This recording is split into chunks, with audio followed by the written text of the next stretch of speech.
Diana Kabahwezi orukurugo muri kigoto kitagwenda kando w'amazara mukaga nomwe abakazi abatwire bine kizubu cyo kuhutara hihi barikuzaara bitogwa amazara mingi nagamba ngo abire nazaro marwaroge byaro tandukana izara ryanjye ryo kubanza karo hata nasiye amazara mukaga katandukana kuzara haza nazaro mu cyaro abana banje basatu uwo kubanza na muzara nkwatikaho kace bona mbwe kana kira mwana wakana Veiza bansemeza haizara ryanjye ryakana kungaba basatawe na zero kubanza naguma nkwatika Nagihangwe mbere kija kumutabuka wa hizara rya mukaga kanda hakatanduko kutonya icyari sire yatandika no kwera rikera habushwere bwe kandi izira nayo njara hizara rya gatano nabwe nayatuka hatkambire ninzara hizara rya mukaga niza nafuna mu buzubo nazaraje hazankazara irwaro ryito rya Dr.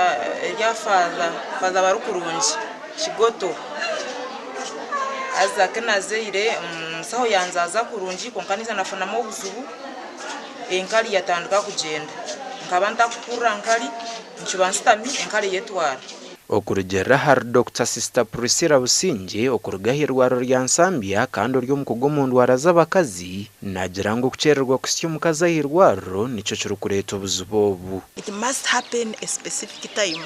So when they delay at home, they are in labor, they delay at home reaching the hospital, they delay getting transport.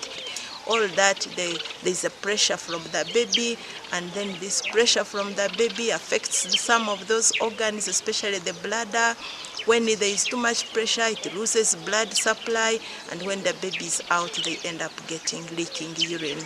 Okushemeza kwahererukire abakazana nomwe nibo bashemeziwe hatashatu na mukaga nibo bashemezubwa kandi hari yabo bana bashangirwe ibintu burwire bwa fistula. So there are so many mothers who are unable to care for themselves. They have problems which we can solve, but because they don't have enough resources, and they remain with those conditions. Ani mbasima obo bugura tubire kabakazi abasiza bitu tubakwebasa kustwara marwaro sente nyingi tubente bigumiramu ayino kushaka ayino kusomesa abana omukazi ai atamusiza yazakorachi yazagumuka kuba yareho omukazi wayinamani naona agiramani haroho no kutinanga bingi baryo mbyaro bafeirireyo mamije ahabwo butamanya horeji gasha kwa Timothy Mushabe.